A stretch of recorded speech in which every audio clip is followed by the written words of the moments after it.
today we're going to talk about the morality of abortion. And this comes from one of my lectures I'm doing for my ethics class. And so it's kind of meant for them, in which we discuss Marianne Warren, Don Marquis, and Judith Thompson's articles. All three are very famous articles in the discussion. But this is not meant as an exhaustive kind of look at these. It's just more or less to get their main points across, get the things my students need for their tests and exams and what they need to know. So if you'd like to get deeper into this, please send me an email, let me know. I'd love to talk about it. But to get started, because this is supposed to be a short video, right? First, just keep in mind that what abortion is.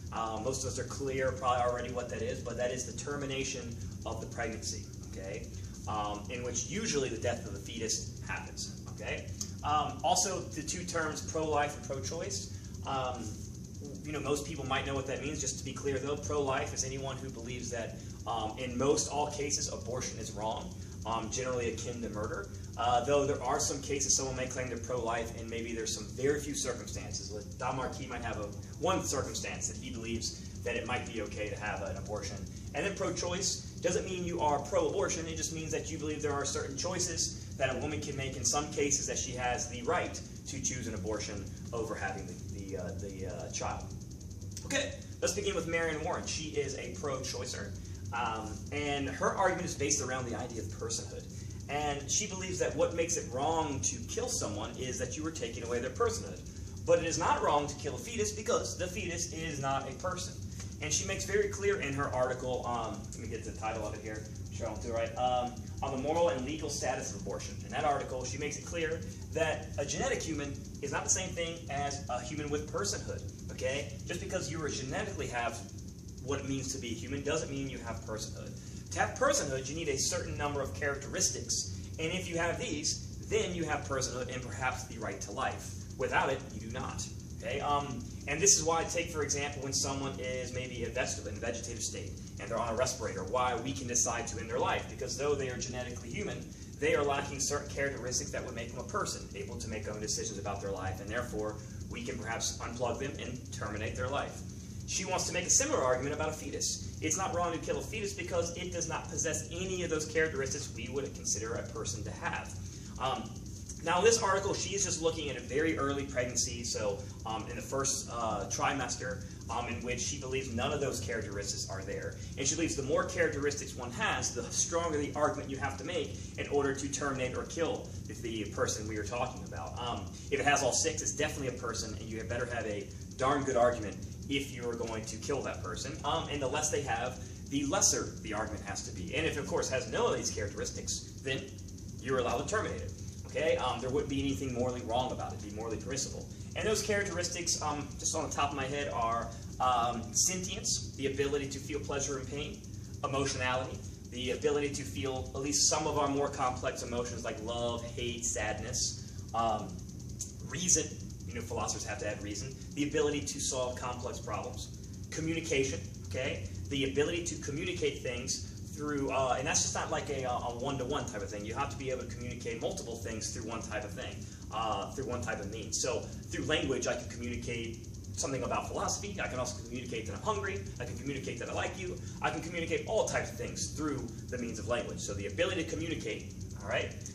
Self-awareness, awareness that I am a self among a group of other people. And finally, a really important one, you have moral status, that you are able to at least come up with a standard in which you should live by and then try to apply that to yourself. Now, it doesn't necessarily mean it's the right standard, but at least that you have a comprehension of morality here. All right? And if you have all six of those, you are definitely a person and you have a right to life in most all cases. If you lack all six, you do not have a right to life, and it's morally okay to terminate it or not. And she believes a fetus lacks all six of those very early on. And remember, just because you have a heart or a smaller or a brain that is not necessarily fully developed, but you do have a brain, people will point to that. She goes, that's not what's important. Remember, it's not about your genetics and those things. And if someone would say, well, can a fetus feel or can it do those things? Well, you would have to point to, maybe it could at that early on in the first 12 weeks of a pregnancy, but you also have to consider the brain capacity of what that, even though there might be a brain there, does it have the parts of the brain that would scientifically need to be there for us to feel those things? And if you look at what's going on, it seems, at least in Marianne Warren's picture, is no. In the first 12 weeks, sentience, communication, emotionality, reason, get them all here. The moral sense, self-awareness would not be there. So it is okay to do that. Now, what about an infant? Some would say, is she promoting infanticide? And she clearly says, no, I'm not. You would have to have a pretty darn good argument for her to agree with it. And she goes, there are no good reasons necessarily to kill an infant in our first world. There are too many options. And also, don't forget, an infant would at least have some of these characteristics. Not all of them. It would probably at least have sentience, okay, the feeling of pleasure and pain. And so, I think you could make a case, Marion Warren, if survival of our species depended upon it, something like the Eskimos, then maybe you could make a moral case for infanticide. But in the first world, there are way too many options for adoption, other parents who would like to take on this responsibility. So there are no real good arguments in the first world. So she is not promoting infanticide. Now, let's talk about Don Marquis, who directly attacks Marion Warren. Now, for him, he says he believes that the fetus is a person, but that's not what really matters. Because what matters is something else. And he says the better question should we ask is not what's wrong with killing the fetus, but what's wrong with killing us. Right? And he says what's wrong with killing us is not that we lose our personhood, but it's that we lose our potential and a chance at a valuable future. And what he means is this, is that, all human beings have a certain potential, that we could possibly become a philosophy teacher, or to, get married, or to have these relationships with people in our lives. All these things. These are all possibilities we can make. And what's wrong with killing us is that when we kill someone, we take away those possibilities. We take away all the things they could become. That's why it's so tragic when we hear about, a 20-year-old who dies in a car accident, and we think about all the things they could have done. Now, of course, they may, end up squandering that future, but he says a chance at a valuable future, that they never had a chance to make something of themselves. And so this is what's wrong when we kill a fetus. It's not that you're taking its personhood away, but you're taking away its chance for a potential future, a chance to have a valuable future. And that's why it's so wrong. And that's why he says it's akin to murder. In fact, there are even places in this essay, and get the essay here, the Why Abortion is Immoral by Don Marquis. There are even places where he seems that maybe even killing a fetus might even be worse than killing an adult human being. Because he makes the case of, think of, a 90-year-old woman who maybe dies in a car accident or something happens to her, but we generally say, hey, she lived a good life. But if that happens to a young person, a 20-year-old, we go, it's such a tragedy, right? That's because the younger person has more potential. Now, if we take this idea in mind, the fetus is pure potential. The fetus is the most, honestly, if it's about pure potential, and that's what is the most valuable thing, or that makes something valuable, then the fetus might be the most valuable thing on this planet. So not only is killing a fetus akin to murder, it may be worse than normal murder. And this is why Don Marquis believes it is so wrong. There only seems to be one case. Well, actually, before I say that, let me mention this. Even in cases of rape, Don Marquis seems to be disagreeing with. If you think about it, yes, rape is a horrible thing, and why should a mother have to go through it? But I think if we think in his context, it would be something along the lines of this: rape is a horrible thing. It's bad, but it does not give one permission to go kill someone who is completely innocent. It does not give us freedom. One wrong does not allow us now to commit another wrong. Okay, as horrible as it is, it never gives you permission. Nothing gives you permission to murder. And so, yes, it's tough to deal with, but you are not given a free license to kill, is his point, once you've been raped. And that may be tough, but he believes that is what the case is. It would be ridiculous to think that just because something bad happened to me, something horrible that, I disagree with, that I could go just pick an innocent person at will and kill them. Okay? We would never say that. That's what Don Marquis thinks we were doing in cases of rape. Now, the only cases I can kind of find with Marquis that he might agree with is when the mother's life is completely at stake and the fetus itself also has a very good chance of not having a valuable future. In that case, maybe we can have an abortion. But if the fetus has a chance at a valuable future and the mother's life is at stake, it seems Don Marquis believes that the mother should go through the pregnancy and risk her own life, because in the end, don't forget, the fetus is the most valuable thing. This obviously raises a lot of questions, but it's a very famous argument and a pretty powerful one for anti-abortionists. Okay? Now, Judith Thompson, let's bring her up. She actually takes on both Marion Warren and Don Marquis, and she assumes that the fetus, let's assume the fetus is a person, and it has potentiality. And what Judith Thompson is going to do is going to make an argument in which, assuming both those things, that she can still show you there are cases, 3 in fact, that it would still be okay to have an abortion. Or she is pro-choice. And the question, she changes it up. And as we see, I really like it because you also see it mirrors what was done when she was writing, and actually it was right around the same time that Roe versus Wade was going on, and the same language she uses is what's used in Roe versus Wade. This is from her argument, A Defense of Abortion. She claims there are some cases in which a mother's right to her body trumps a fetus's right to life. And so what we're seeing now with Thompson is making the argument that, you know, a fetus might have a right to life because it has personhood and it has potential. But a mother has a right to her body too. And in what case do, you know, we see a lot of times where two different rights, okay, actually conflict with each other, and which right rules out. For example, I have a right to liberty, but only to the extent that, you know, I can't necessarily take someone else's right to their body. I can't kill them, okay? So their right to their body trumps my right to liberty in that case. So what if there maybe are some cases in which a mother's right to her body trumps a fetus's right to life, even if it hasn't? And she says there's 3 different cases. And what she gives us is this hypothetical example called the famous violinist. And she says, imagine, let's say Mary, okay, loves music. She's going to the orchestra. And when she goes to the orchestra, she has no idea, but there's this group of radicals called the Society of Music Lovers. And the Society of Music Lovers are concerned about this famous violinist who is dying from this rare kidney disorder. And so what they do on Mary on her way home is they attack her, they put chloroform over her face, knock her out, and when she wakes up, they have now taken Mary's, who perhaps her body is genetically made in a way in which her body can help the famous violinist, and when she wakes up, she finds that she has now been surgically attached to the famous violinist. I'm imagining like back to back like this, in which his kidneys are attached to hers, and her blood is now filtering out him. And if, you know, over 9 months, Mary filters out his blood, this will eventually cure the famous violinist of whatever illness, and then they can detach, and he can go on his way.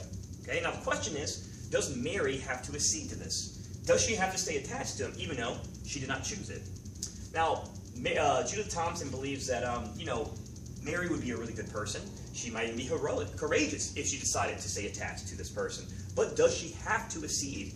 And Judith Thompson says, no, she doesn't.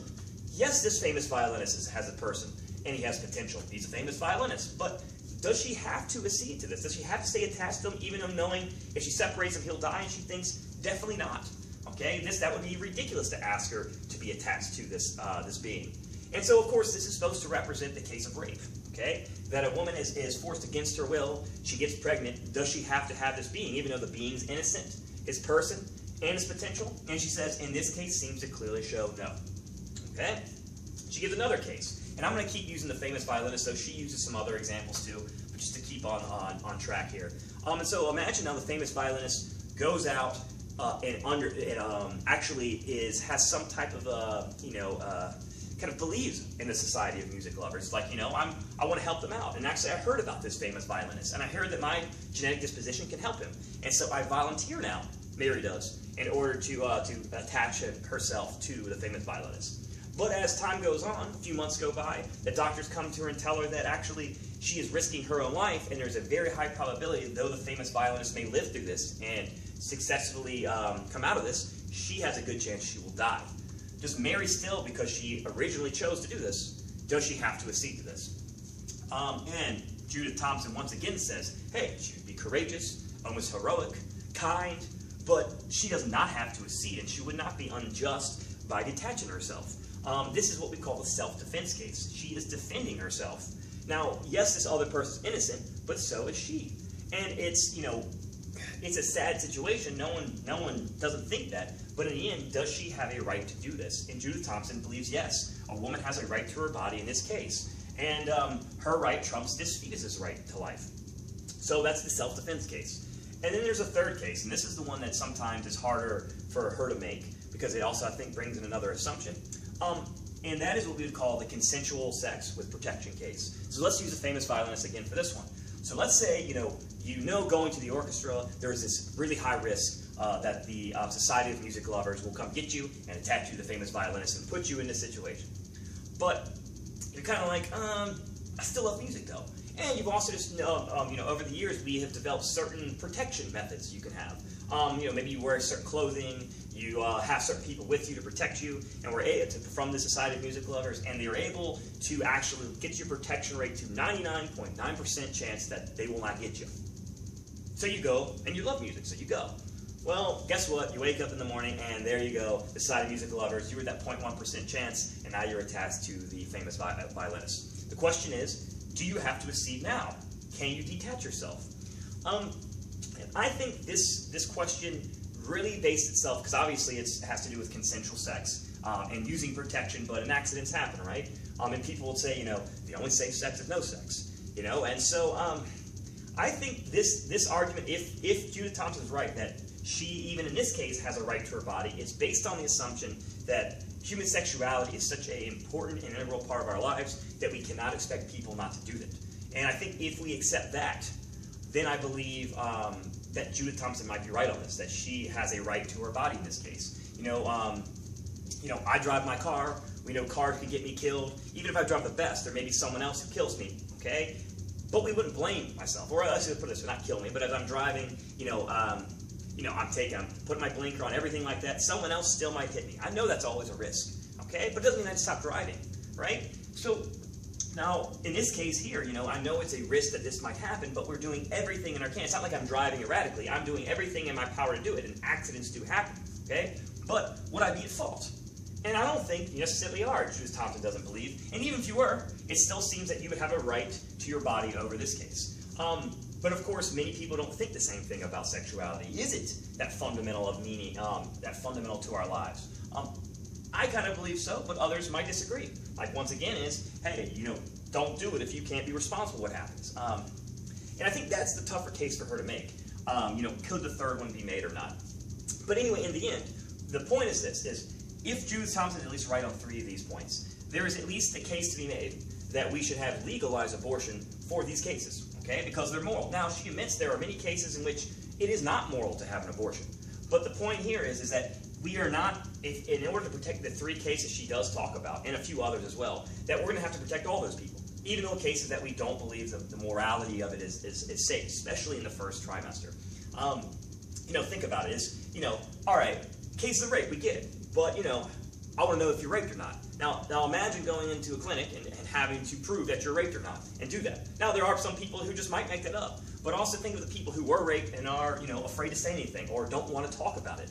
If we, made a panel, trying to find out who was really raped and who was not, how many people that would prevent from actually that have a good moral justification from doing it? In order to protect the people who have a good moral justification in the first trimester, we have to allow people even with the immoral justification. At least that's what Judith Thompson believes. Remember, there's a difference between the morality of something and the legality of something. And I think that's the case in a lot of ethical problems, but in the morality of abortion, that's really important. Because there may be cases in which we don't agree with the morals of it, but there may be a good reason to make it legal. And I think Thompson makes some pretty good cases here. And then one final thing just to point about Thompson's article. At the very end, she says, don't forget, we're just pretending. Okay? And what she means by that is that she has assumed Marion Morin and Don Marquis all these things in order to make this argument. But in her own personal opinion, a fetus, especially early on in the pregnancy, is definitely not a person, and there isn't anything wrong with it. She just assumed the pro-life argument in order to make a very strong argument. She's saying, assuming the best pro-life argument we can have, I can still show you good reasons why abortion is morally permissible in some cases. But, of course, she doesn't agree with the pro-lifers or their arguments. She just kind of used them to make her case.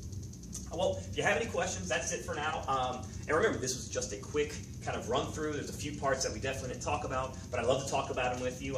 So please send me a message. And if not, you have a great day. I'll see you soon.